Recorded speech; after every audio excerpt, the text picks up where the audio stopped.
blocked. It will be time.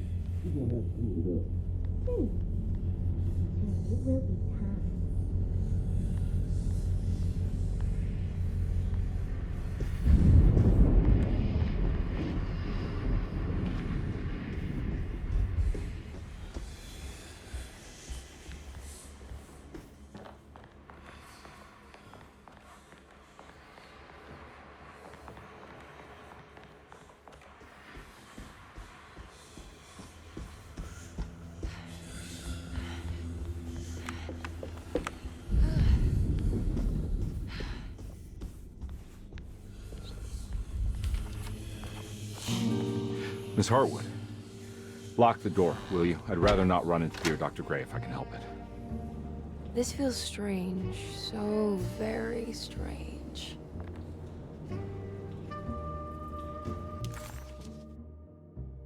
Emily felt detached, as if watching herself from across the room, awkwardly attempting to help Detective Conby solve the case of her missing uncle. What was happening to her? And why did this place feel so familiar?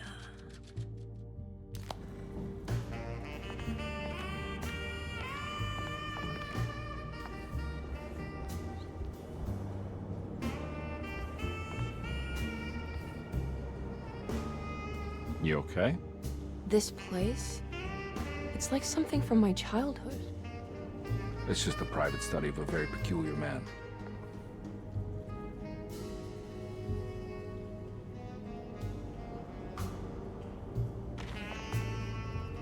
I think this is it. I'm properly mad. You should be. Dr. Gray's playing with fire. Derceto's a powder keg of loonies, all ready to play their part in a murderous cult.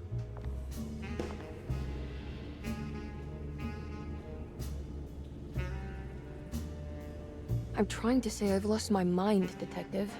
The Hartwood curse has caught up with me. I'm sure you're exaggerating. Try to focus on whatever you've been doing. Right. Breaking the Dark Man's contract. Does it even matter anymore?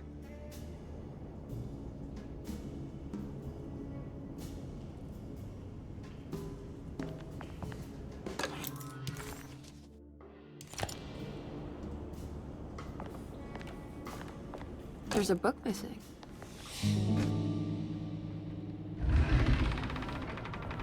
A secret door. Looks like it. Careful. Let me go first.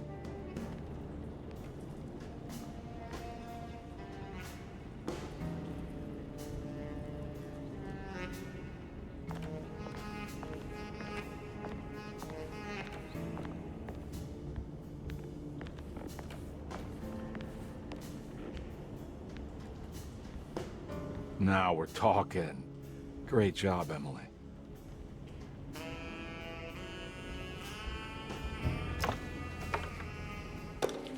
Good to finally meet you, Mr. Hartwood. I'm here on the behalf of your brother Philip. You were expecting me, weren't you? Yes. You're from Derceto, no? That's right. I just wanted to ask you a few questions to see if there is anything I can do to help you and your family. Okay. I understand you're full of imagination. You make up a lot of things. I suppose. And you obsess over them, blurring reality and fiction. Sometimes. Do you want to tell me about the Dark Man? No. No, I don't. That's all right. Perhaps there is something else you can tell me. Something you know to be made up, but you hold dear. Juan? John? Who's John? No. Juan Luis Jorge. Oh, wait there a moment. Here, take a look. Is he... Oh, he is the author. It's a magnificent book. Life-changing even. The real Juan is long dead, but I like to think of him as my friend. My most beloved friend. I see. Do you often do this? Fantasize about people you read about? No. Well, there is Jacob. Who is Jacob? Turn to the last page. Oh, it's a newspaper article. The Prisoner of Ice, Jacob van Ostad. Is he also your beloved friend? Oh no, Doctor. Not at all. He is the fire that fights fire. Yes, I think it's clear your overstimulated imagination, this mania, needs to be tempered for you to live a normal life.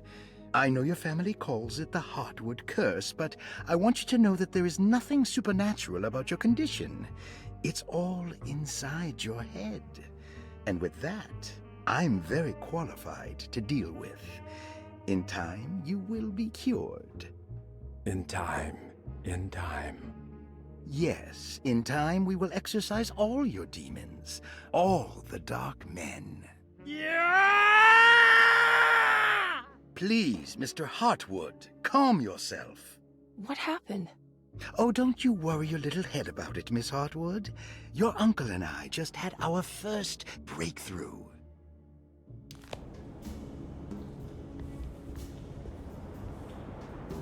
Found anything?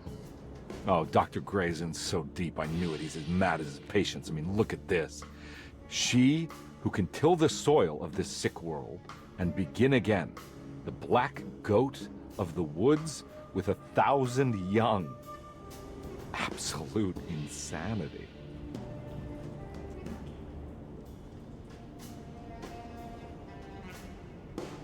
I have the strangest sensation that this is somehow Jeremy's room. What? No. This is Dr. Gray's private quarters.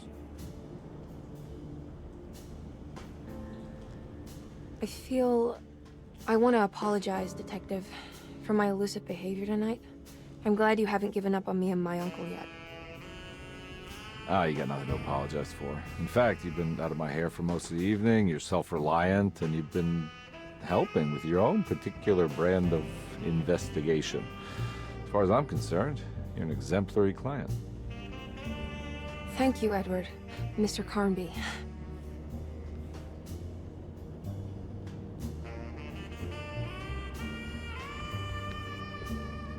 This has something to do with the numbers for the talisman.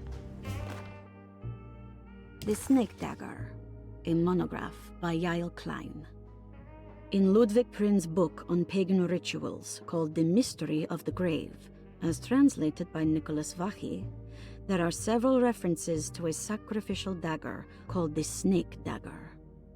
It has long been thought of as a poor translation of the original text, that it would be more appropriate with worm dagger from the Latin vermis cultrum. This seems natural following the recent consensus that the original title of Prin's book, De Vermis Mysteris, should literally translate to the mystery of the worm. However, this would take away from Vachy's great effort at translating the underlying meaning of the words and revealing several cultural beliefs. While Prin certainly was using the term worm as a symbol or synecdoche for death and the dead, which is made clear by the contents of the book, in the case of the dagger, we shouldn't be too hasty to dismiss his translation. Reading through Vachy's correspondence with his patron, it appears that he had more than just the Latin text at his disposal. Vachy had dug up Prin's living relatives and uncovered several cross-referenced historical texts and an actual snake dagger. The dagger was dated to the early Middle Kingdom of Egypt and had such a clear shape of a wave that Vachy considered calling it the sinusoidal blade. Knowing the full story, it seems prudent that he chose to translate it as snake and not worm. There are several reasons why this choice of word helps us understand the pagans that Prin's book attempts to describe. The symbolic value of the shape becomes more apparent when reading about the use for the dagger. In the passage of possession and exorcism, we find the snake dagger poisons the poisoner within the victim and is therefore pacified. Where the literal text would tell us that the worm dagger trumps the demon possessing the victim, it tells us nothing of their reasoning, only that somehow this dagger wins against the demon, like it had the better hand in poker. Vahi's translation allows us to follow the underlying logic to the ritual magic that is being performed. Poison the poisoner. Sounds like fighting fire with fire. That to hurt the demon possessing its victim, the priests would have to fight back with a power that is known to the evil they are fighting. The snake dagger is therefore not only a good way to describe its form, but it also helps us understand how it could be thought of as a useful tool for exorcism. Finally, it also helps us understand their relationship to lunacy, that it was thought of as something poisoning the mind rather than controlling it. What is also interesting to note is that the possessed are always considered poisoned in their head and not their heart. The snake dagger always went to the eye of the possessed, leaving them partially blind, if they had the good luck to survive.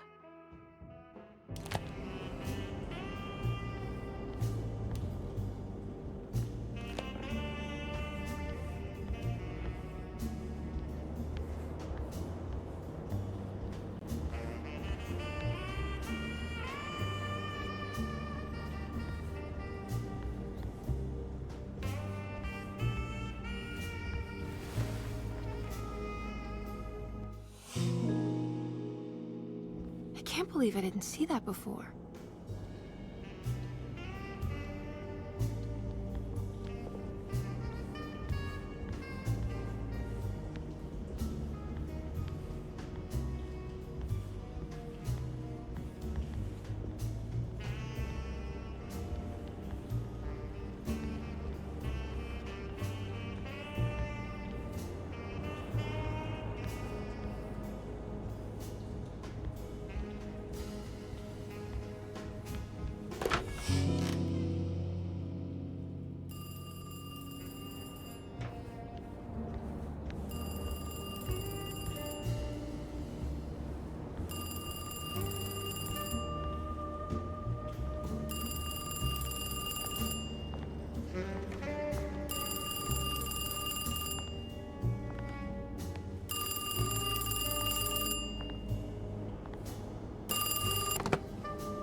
Hello?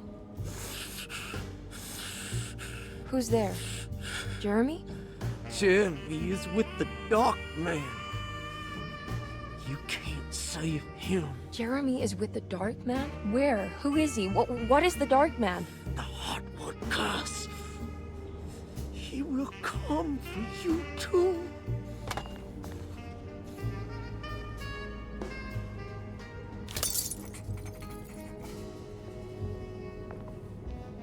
The voice on the phone was somehow familiar, yet so strange. Who was that?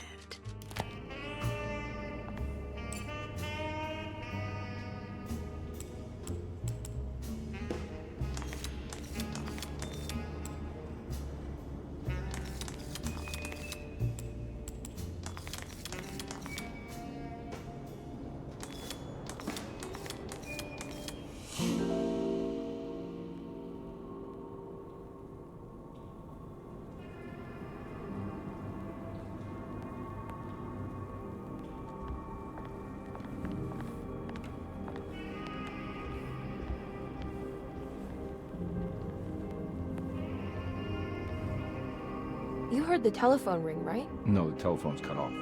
I tried calling the police earlier. Yeah, that's what I figured. None of Emily's experiences seemed to line up with reality anymore. Even when she accomplished something, it seemed absurd. Was this what it was like to be completely consumed by the Hartwood curse?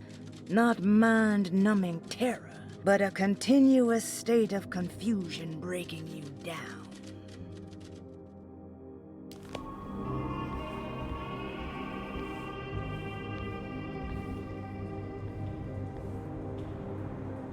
Hey, Mr. Carnby? What? Nothing, right? It's a closet? That's right, Detective. I'll see you later. I have to finish this. You're going inside the closet? I know what it looks like, but I can't explain it, much less justify it. All right. You do what you have to do, miss. Goodbye, Detective.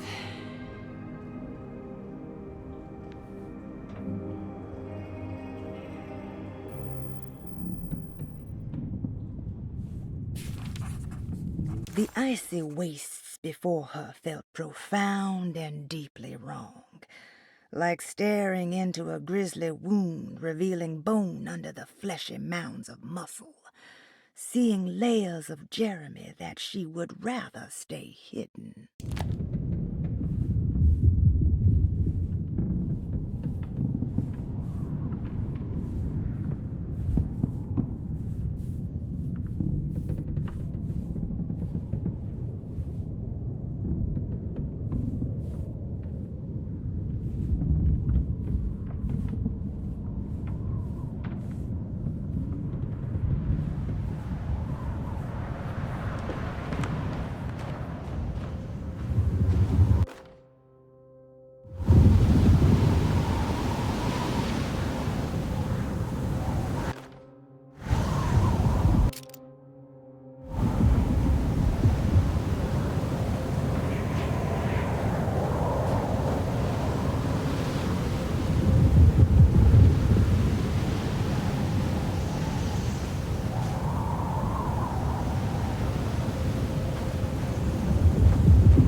What do you want? Emily, you should not have come. Hey, we can talk about this. It's too late for that. It's too late.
I did everything you wanted to break the pact. What else can I do? Wait, it did work. That's why you're coming after me. You're in my head now. In that case, I hope you enjoy your stay. Emily, stop! Don't worry. We got you.